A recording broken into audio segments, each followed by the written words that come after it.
आज दूसरे धर्म के बारे में बात करते हैं जिसका नाम है जैन धर्म। ये आपके आसपास कोई ना कोई मिल जाएगा। बहुत सारे बच्चों के सरनेम में भी जैन लिखा होता है। मैक्सिमम जो बनिया लोग हैं ना, अग्रवाल या इस तरह की, गुप्ता और ये ज्यादातर लोग किस में विश्वास करते हैं? जैन धर्म। जैनी बेटा 24 व्यक्तियों को भगवान का दर्जा देते हैं। अब ध्यान से सुनो, ये नेक्स्ट कहानी स्टार्ट हो रही है। जैन धर्म किसी एक व्यक्ति का नहीं है। इसमें जिन लोगों ने लाइफ जीने का तरीका बताया उनके लिए वर्ड इस्तेमाल किया गया तीर्थंकर। जैसे महात्मा बुद्ध, बुद्ध मतलब एनलाइटेंड, ऐसे इन्होंने कहा हमारे वाले कहलाएंगे तीर्थंकर। तीर्थंकर होता है, जैसे हम तीर्थ किसको मानते हैं? भगवानों की जगह को।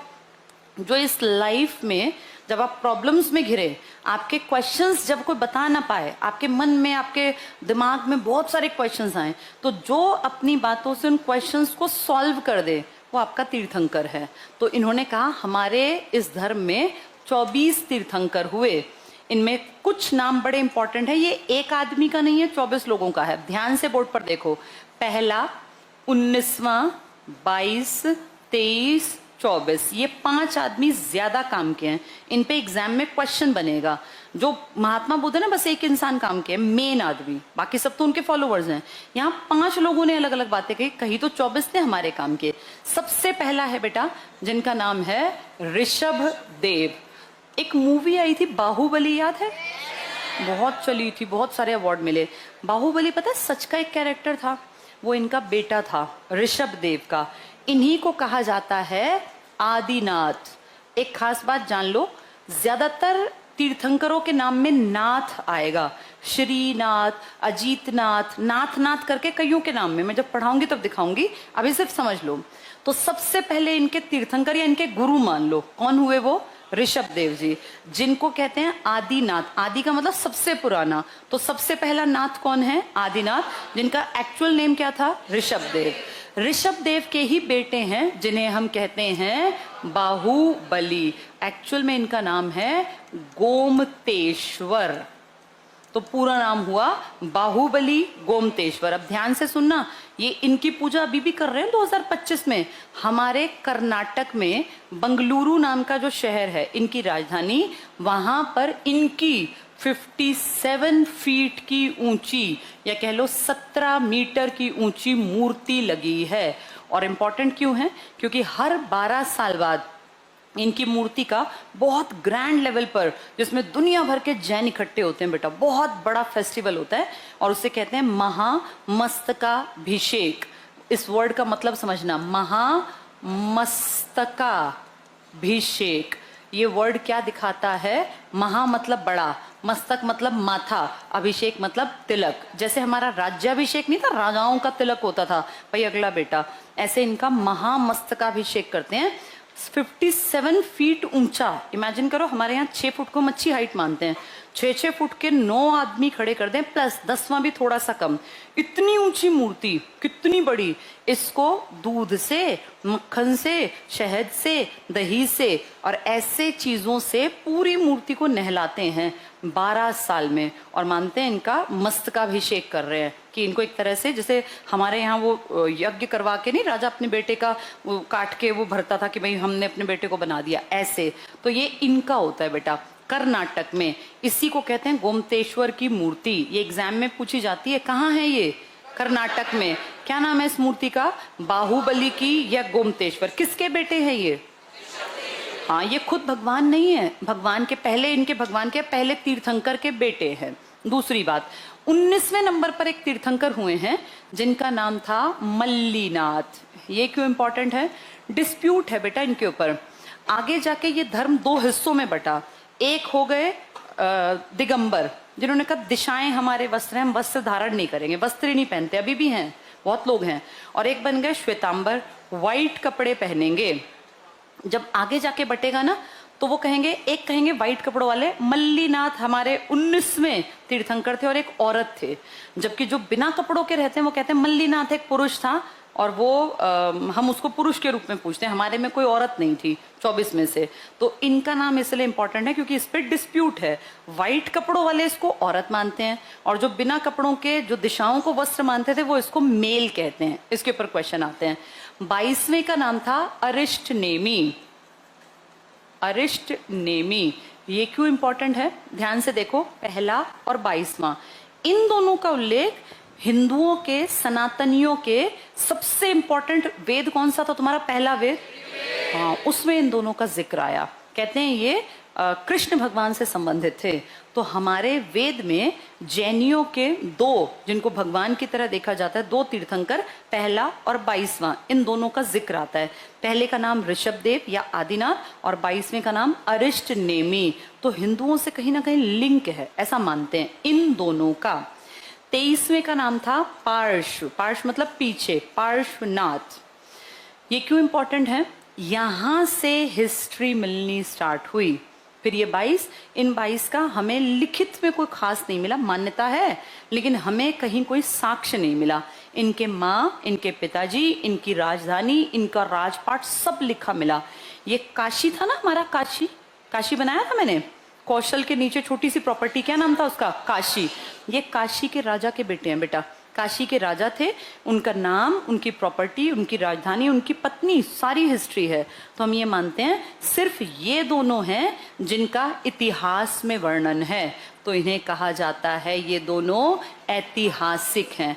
बाकी सबका हमें वर्णन लिखा हुआ नहीं मिला। हम इनका धर्म मानता है, हम भी मानते हैं, लेकिन हमें नहीं पता कि उनके पिताजी कहाँ के राजा थे, कितनी प्रॉपर्टी के मालिक थे। इनका हमें पता है, इन्होंने कहाँ तपस्या की, कितने दिन, 83 डेज तक ये सम्मेद पर्वत पर बैठे। इनके पिताजी काशी के राजा थे, इनकी माताजी भी एक जगह की राजकुमारी थी। तो पहली ऐतिहासिक जानकारी आपको किसकी मिली, इन्होंने बेटा 4 सेम बातें कही, जो 4 आर्य सत्य हैं आपके, वो 4 बातें, वो सत्य अहिंसा वाली थी ना, सत्य अहिंसा अस्तेय अपरिग्रह, सेम बातें किसने कही। तो देख लो, हिंदू धर्म, बौद्ध धर्म, जैन धर्म सब एक जैसी बातें करते हैं। इनके बाद जो आए वो लास्ट हैं, जिन्हें तुम कहते हो महावीर स्वामी। जब जन्मे थे ना बेटा, तो ये महावीर स्वामी नहीं थे, ये वर्धमान थे। वर्धमान का मतलब ग्रोथ। जैसे ही ये पैदा हुए, इनके पिताजी भी राजा थे, इनके पिताजी की दिन दुगनी रात चौगुनी प्रगति होती गई, बड़ी प्रॉपर्टी के मालिक बनते गए। इनके माँ और बाप दोनों इंपॉर्टेंट हैं। इनके माँ बाप भी इंपॉर्टेंट है, लेकिन उनके शायद नाम ना पूछो, और काशी के राजा थे, सम्मेद पर्वत पर 83 दिन तक तपस्या। ये हिस्टोरिक बहुत बड़ी पर्सनालिटी हैं और इनके ऊपर बहुत सारे क्वेश्चन बनेंगे। तो आज हम जो डिटेल से पढ़ेंगे, ये किसकी कहानी पढ़ेंगे, एक व्यक्ति की जिसका नाम है वर्धमान। यही आगे जाके क्या बने, महावीर स्वामी। अब ध्यान से समझना, इनके पिताजी बहुत ज्यादा बड़े राजा है, जिनका नाम है सिद्धार्थ। ये नाम तो तुमने सुना था कल, किसका नाम था ये, हाँ, जो महात्मा बुद्ध का नाम है ना, उस नाम के इनके पिताजी हैं। और इनकी माँ का नाम भी बड़ा एडवांस था, उनका नाम था त्रिशला। तो इनके माँ बाप का नाम क्या था, सिद्धार्थ और त्रिशला, 3 अक्षरों का इनका नाम था। जब इनका जन्म हुआ तो ये एक राजा के बेटे थे और इनका नाम रखा गया वर्धमान। ये इनकी मदर हैं, ये इनके फादर। वर्धमान, अच्छा मैंने उल्टा लिख दिया, ये फादर है सिद्धार्थ, ये इनकी मदर है। जब ये 30 साल के हुए ना, तो इनके शादी ब्याह हो गया था, सब सेटल्ड थे, सब कुछ बढ़िया था। इनके घर में एक बेटी का जन्म भी हो गया। इनकी शादी हुई थी वर्धमान की जिस महिला से, उनका नाम था बेटा यशोदा। यशोदा, याद करो, कल वाली का नाम था यशोधरा। जिनके पति रात में 1 साल के बच्चे को और अपनी पत्नी को छोड़ के चले गए, उनका नाम था यशोधरा। इनकी पत्नी का नाम क्या है, यशोदा। कितनी सिमिलैरिटी मिल रही है, दोनों की पत्नी के नाम में लगभग बराबरी, वो यशोधरा, ये यशोदा। उनका अपना नाम सिद्धार्थ, इनका पिताजी का नाम सिद्धार्थ। उन्होंने 29 साल में गृह त्याग किया, ये 30 साल में घर छोड़ के चले गए। लेकिन एक बड़ा अंतर था, इनकी बेटा बेटी का जन्म हुआ था, उनके बेटे का जन्म, उनके बेटे का नाम राहुल था ना, इनकी बेटी का नाम था अणोजा। इसी को प्रिय दर्शना भी कहते हैं। प्रिय दर्शना, जिसके दर्शन अच्छे लगे, भाई बच्ची छोटी थी, प्यारी लगती थी, तो प्रिय दर्शना। इनकी बेटी, इनकी पत्नी, इनके भाई, इनके घर में सबको पता था कि ये घर छोड़ के जाएगा। क्या महात्मा बुद्ध के घर में किसी को पता थी ये बात? वो रात में चले गए थे बिना किसी को बताए। इनके घर में इन्होंने परमिशन मांगी अपने घर वालों से। जब इनकी उम्र 30 साल की हुई तो इनका बड़ा भाई था नंदीवर्धन। इसने अपने बड़े भाई को कहा कि भाई मेरा मन इस गृहस्थ आश्रम में नहीं लगता, मुझे सन्यास की इच्छा है, मैं जीवन को जानना चाहता हूँ। पूरी फैमिली, इनकी वाइफ, इनकी बेटी, इनका बड़ा भाई, पहले बड़ा भाई बाप समान था, सबसे परमिशन ली दिन के टाइम पर और सबके सामने सबको पता था कि ये ज्ञान की खोज में निकल पड़ा। 30 साल में अपना घर त्यागा, जाके एक पहाड़ पे तपस्या करने लगे। यहाँ इनको एक और, जैसे उनको 5 आदमी मिले थे ना, इनको भी एक व्यक्ति मिला जिसका नाम था मक्खली पुत्र गोसाल। ये नाम था बेटा, मक्खली पुत्र गोचाल। दोनों ने बैठ के तपस्या की। 6 साल हो गए तपस्या करते करते। 6 साल में काफी चीजें तो आई जाती है। 30 के घर से निकले थे, कितने के हो गए? 36 साल। एक दिन इनकी और वर्धमान की किसी बात को लेके बहस हो गई। कर्मेण सिद्धांत था, उतना डिटेल में तुम्हें नहीं जानने की जरूरत। ये मान लो 2 दोस्त थे, बैठ के रोज तपस्या करते, मेडिटेशन करते। एक दिन किसी बात को लेके बहस हो गई। बहस इतनी बढ़ गई कि इसने कहा भाई मेरा और तेरा इकट्ठे चलेगा नहीं, दोनों के रास्ते अलग है, अलग हो जाते हैं। दोनों अलग हो गए, अलग अलग अपने अपने जाके बातचीत, फिर से कहीं मेडिटेशन। 6 साल फिर से कड़ी तपस्या की। घर कितने में छोड़ा था? 30 साल। 6 साल तो दोस्त के साथ, फिर 6 साल अलग। तब जाके उम्र कितनी हो गई? 42।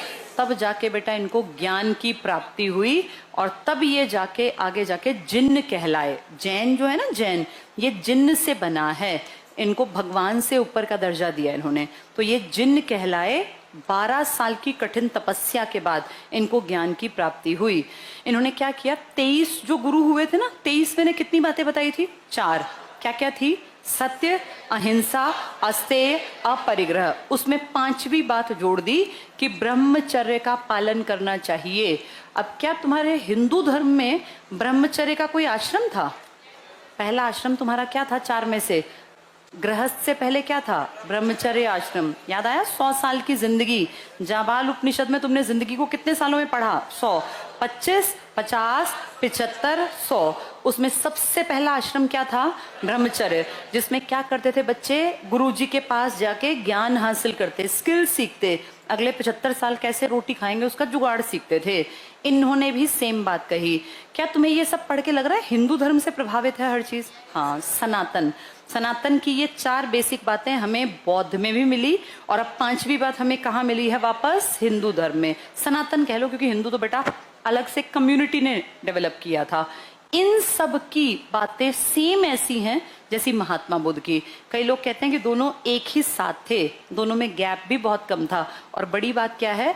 ये भारत के उसी हिस्से में घूम घूम के ज्ञान बांटते थे जिस हिस्से में ऑलरेडी कौन था?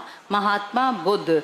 दोनों आमने सामने हमने नहीं पढ़ा टकराए हों, लेकिन दोनों आज के बिहार, आज के यूपी, आज के कुछ हिस्से, कभी कभी पंजाब हरियाणा के, ज्यादातर उसी बेल्ट में घूमते रहे।